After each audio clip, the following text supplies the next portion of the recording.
Hello and welcome to #AskBen Part 5.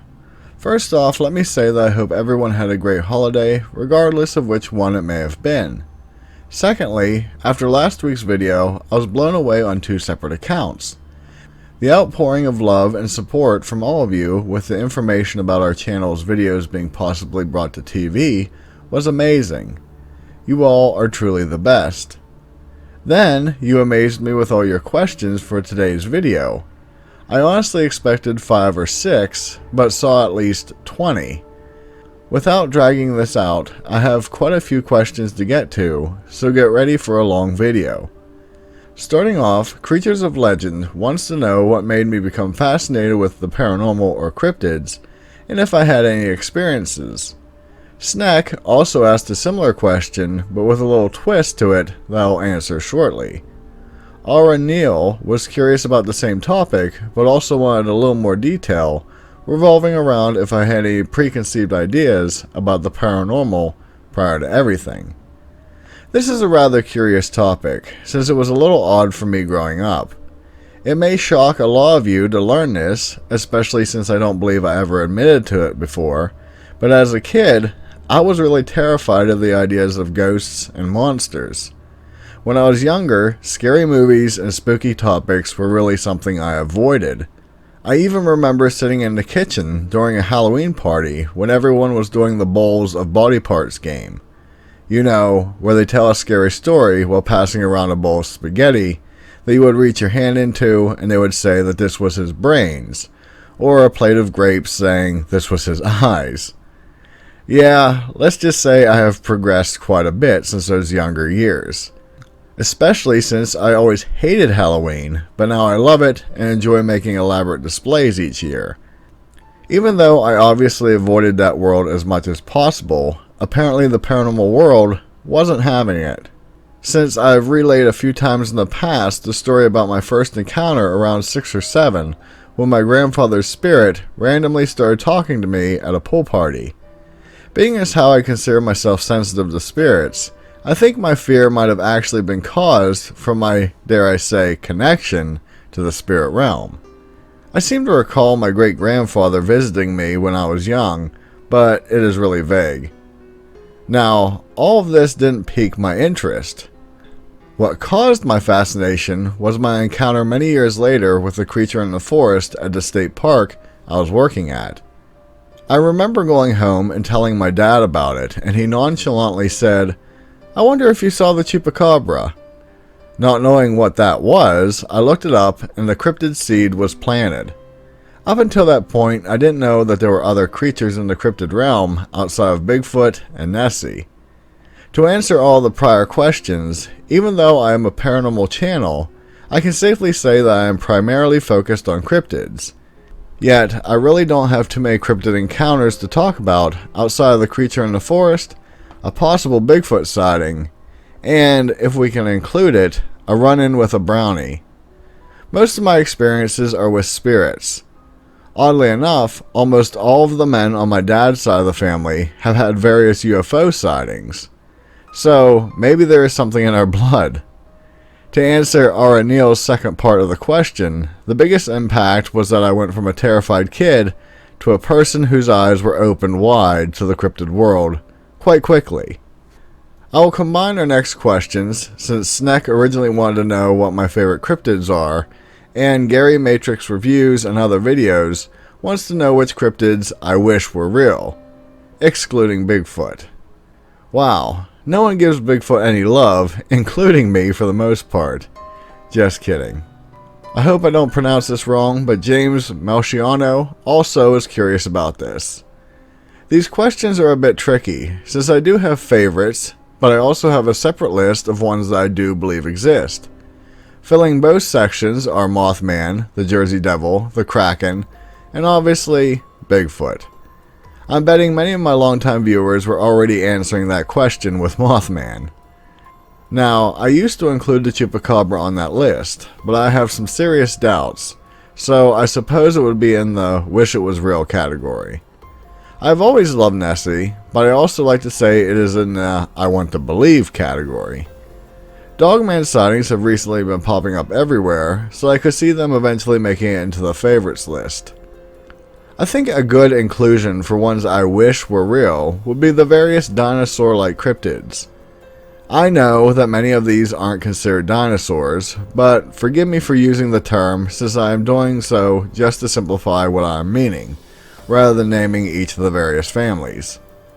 This would include the various pteranodon sightings, the Partridge Creek T-Rex, the Mokele Mbembe from the Congo, or the Arica monster from the Philippines.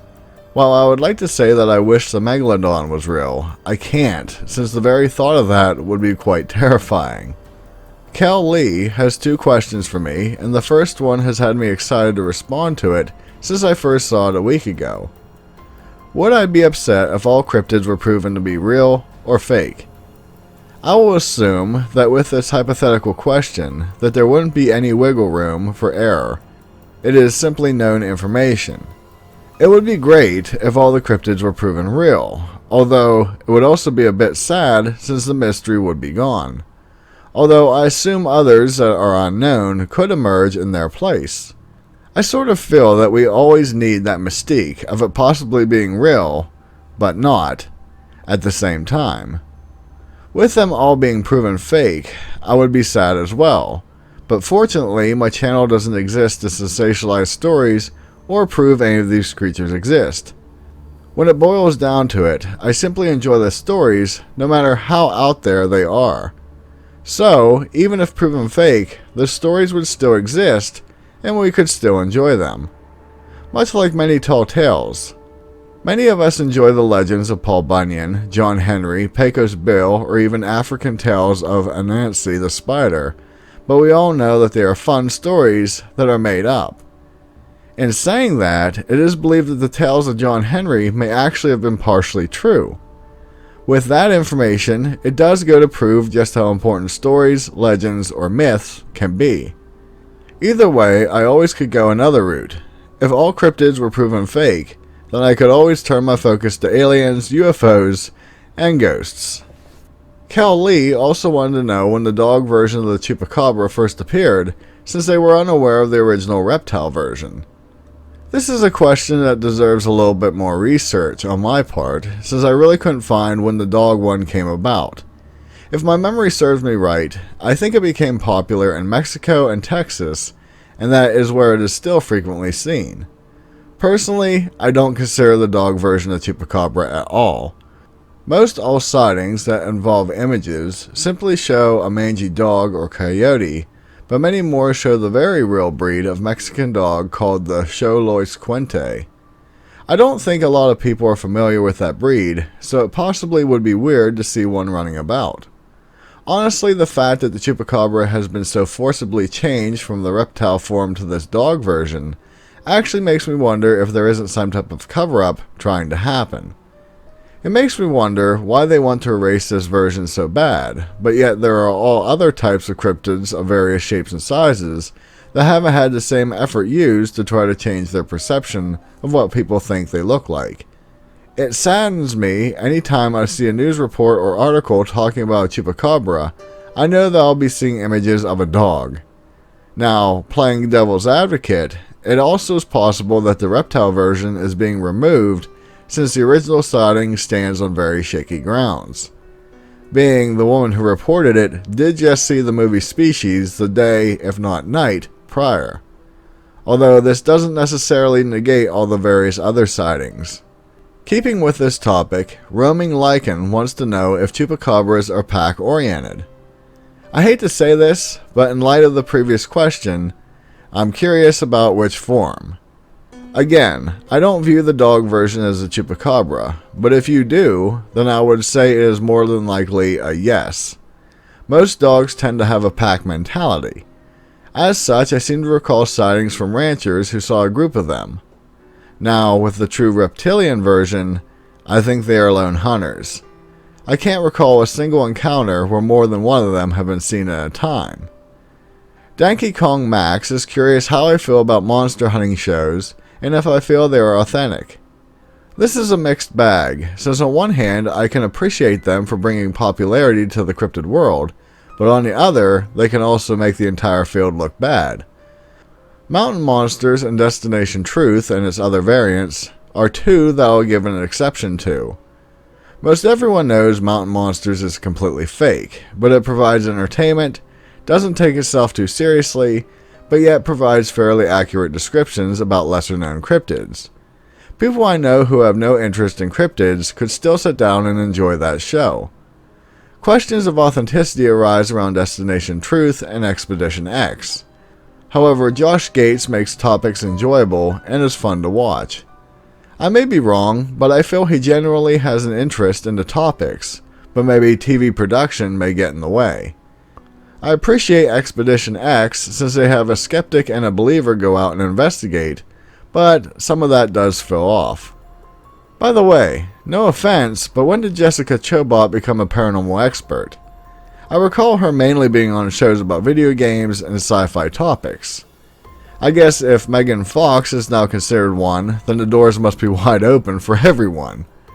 Sadly, when it comes to programs on TV, a lot of the shows are purely entertainment. A point I always make is the show Ghost Hunters. When they started, it felt completely authentic, but they went 2 seasons without catching anything, which is accurate for true ghost hunting. Then, in season 3, it was obvious producers stepped in, worried about ratings, and suddenly every show had ghosts popping out of everywhere. The same can be said for Finding Bigfoot. At first it seemed genuine, but now it is a joke, with the term going squatching becoming a marketable catchphrase. Rick Does Shotokan wants to know which creatures I would like to encounter. Bigfoot, Dogman, Wendigo, or Gugwe. Well, Wendigo encounters never go well, so that one would be out. The Gugwe or long-snouted Bigfoot is an oddity, but I get the feeling that it would be fairly aggressive, so I may want to avoid that one. The Dogman is similar, but sightings range from them being violent to wanting to avoid human contact. With that in mind, I don't know if I'd want to roll the dice on which version I would meet up with. Now, Sasquatch can be violent as well, but most stories say they are more peaceful. Again, it is rolling the dice, but I would feel more confident that the odds of meeting a nice Bigfoot would probably be higher. Although, many claim some Bigfoot tend to kidnap both men and women and try to mate with them. On second thought, let's meet a Dogman. I would either have a cool story to tell, or a quick death. Rick also wants to know my opinion on Skinwalkers, and if I'll ever make a video about them. I actually made a video about them a while ago, but I feel it was too brief and desperately needs redone. These beings are a strange lot, since they can take on so many forms, although it seems they are typically seen as a form of Dogman. They have a weird lore, where originally they were simply shaman who could transform, but now they seem to be purely a creature with the human aspect removed. I guess the Chupacabra isn't the only cryptid who has had its history changed over time. As stated, I want to make a new video about this, and I certainly need to educate myself more intensely on the topic. Gobbledygook wants to know what my thoughts are on Bigfoot being interdimensional beings, and if this is the reason that they're hard to capture on film. By the way, I love your username. Such a fun word to say. Quite simply, yes. I actually believe that if they do in fact exist, a lot of cryptids would fall into the interdimensional realm, if not simply being a species of alien. This would explain why they look so unique. The Dover Demon and the Chupacabra both look very much like the typical thoughts on aliens. The Mothman feels like a race of beings that teleport all over the world. So it is said, no, I don't think they bring destruction. I just feel that they're either drawn to tragedy or are trying to warn people of it.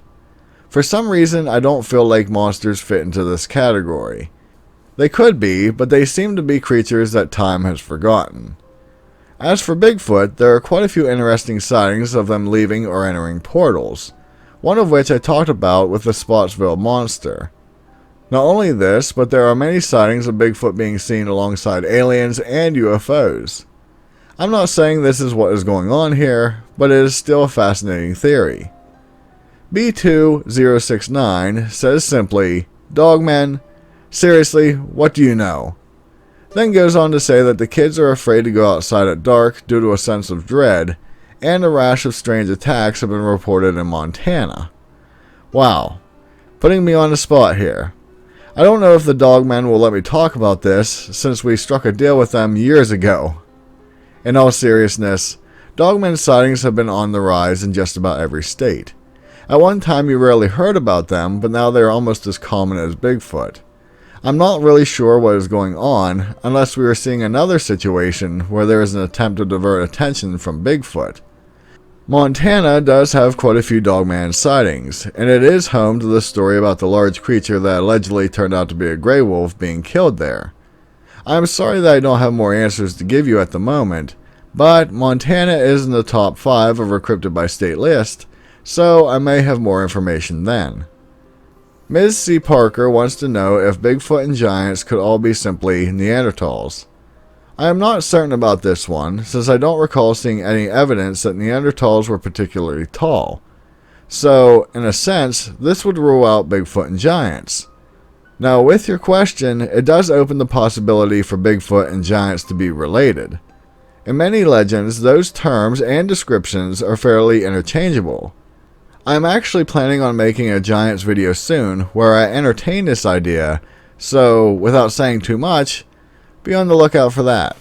A couple of quick ones. My friend Daniel Bishop wants to know if I ever looked into the Lost Dutchman mines in the Superstition Mountains. I am familiar with that legend, as well as a few similar ones with them involving the military taking the claim over. While interesting, I don't really know if I can fit it in with my normal topic range. I'll see what I can do though. I apologize for this pronunciation, but Remus Pezarekas wants to know if I'll ever make a video on the Baltic states, which are Lithuania, Estonia, and Latvia, in my Cryptid by Region series. Also, they want to know if I can make a postal worker encounter video. I can most certainly make a video about the Baltic states, especially since I'm always looking for interesting areas to talk about. As for postal worker paranormal encounters, I think that topic is an awesome idea, and I would love to make something about it. I just have to see if I can find anything on it. Michael Venuzar said he captured an image of an odd being in Washington, and it appeared to have a ball of light in its hand. He is curious if I heard any sightings similar to this. First off, I would love to see that picture, but no, I haven't heard anything about it. I know Washington has plenty of Bigfoot sightings as well as the peculiar bat squatch. I honestly am racking my brain and I can't recall any sightings that fit in with that description. Is it possible it could have been an alien? Jeffrey Kamadeka wants to know my opinion on the missing 411. Honestly, I haven't had the chance to read any of David Paulides' books, but I did watch the missing 411 hunted video. I found the topic fascinating and quite mind-boggling, especially the story about the guy who got lost in the trail to the cabin and his bones were found miles away, but with an eye shot of a local ranch. I do plan on making a video about it, but I really need to buckle down on my research, especially since it deserves it. Kieran Clargis wants to know my opinion on unproven methods of evidence for paranormal things, such as psychics. I have to be careful with this one, since I have a few friends who say they are psychic. Let me put it this way. Out of 100 psychics, maybe 2 of them are legitimate. I won't say I am skeptical of psychics, especially since the ability is well written about through history, but I think there are more wannabes than real ones out there. Sadly, much like the cryptid world, the wannabes are the ones who get the most attention, and ultimately make the field as a whole look bad. The problem with psychics and even mediums is that none of it can be proven. I could say I am channeling a ghost right now, but other than me saying that, there is no way to prove or disprove it, being as it is all in my head. With that said, I think combining psychic ability, which can't be proven, with the field of cryptids, which is hard to prove, is a recipe for disaster, or at worst, a place for con artists to thrive. We are down to our final 3 questions. Salty Crow wants to know if gargoyles are more myth than cryptid, and if they are real, is the Jersey Devil possibly one of them? I actually made a few videos on gargoyles in the past, with one being part of the Cryptid Spotlight series. The history of these beings are quite fantastic, But had you asked me this question a few years ago, I would say that it is probably more of a myth. Now, today, I can say that there have been quite a few sightings of actual living, breathing gargoyle-like cryptids. So, one would assume that they are not simply a myth, but rather a true cryptid. Although, with your question about the Jersey Devil, it begs a different question. I think it is possible that the Jersey Devil and even Mothman are not gargoyles, but rather gargoyles may be based on them. A lot of statues from the past were constructed on things that people actually saw, so I have to wonder if the Jersey Devil and Mothman may have been here for a very long time, and our ancient ancestors saw them and created gargoyles based on their appearance. Although, as stated, there are gargoyle sightings, so who knows? I apologize for this pronunciation. Sir Ligiano Cosman is curious if the ancient people known as cynocephali are related to modern Dogman. I honestly forgot about these beings until I saw your question. Reports of them date back to the early 1400s, and possibly earlier if you include the Egyptian version named Anubis. However, there is one major difference, and that is all of these have human bodies except for a dog head, whereas all dogmen look like a typical werewolf. Now, the Greeks have a legend of dogmen, and it is said that their stories developed independently of other cultures. Around the same time, the Norse also had their version of dogmen-like beings. With that all said, it is clear that the cynocephali pretty much existed alongside tales of full-fledged dogmen. So, at first, I may have agreed that they could be one and the same, but now I am more inclined to believe that they are completely separate beings. Now, the issue of if they share a same lineage is harder to discern. My final question came from a few weeks ago, where Restion Serpentine made a comment that started this whole video. I was asked if I made a baseball team of cryptids, what would the lineup be? Well, that is a unique question, but it would look something like this. Mothman and the Jersey Devil would take left and right field since they can fly and are fast. The Enfield Horror would be center field since it was fast and had multiple limbs for catching. The Kraken would undoubtedly be an awesome pitcher. Not only could it throw fast, but could catch anything coming at him. The Grafton Monster, as catcher, would be impossible to knock over and could easily block the plate. Bigfoot would be excellent at first for throwing to other bases. The Goatman at second combined with the Dogman at third would have the speed for throwing back and forth to keep runners from stealing. The Goatman being at second also helps since he could use his axe to snag any balls that get hit over his head. Shortstop was a toss-up between the Dover Demon and Chupacabra. Ultimately, I chose the Dover Demon since it is just as fast, but can be faster if it drops to all fours. I bet none of you would have thought you would ever see a cryptid baseball team lineup from me. As I end this, I want to thank everyone who left me a question in the comment section. I really enjoy making videos like this. I do have a question for you though. I was just watching some ghost videos and I saw one where it claimed to show sounds of a ghost stomping down a flight of stairs. It then led me to wonder, why are the sounds of disembodied footsteps coming up or down stairs more frightening than those of a ghost simply walking around? I have heard many ghosts walking around on the floor and it really doesn't bother me. But when I hear sounds of the stairs, it stands my hair on end. If you haven't yet done so, do please consider subscribing to my channel for more content like this. Also, it would be greatly appreciated if you share my videos with someone you know who may enjoy this type of genre. With that, be safe, and I'll see you in the next one. Later.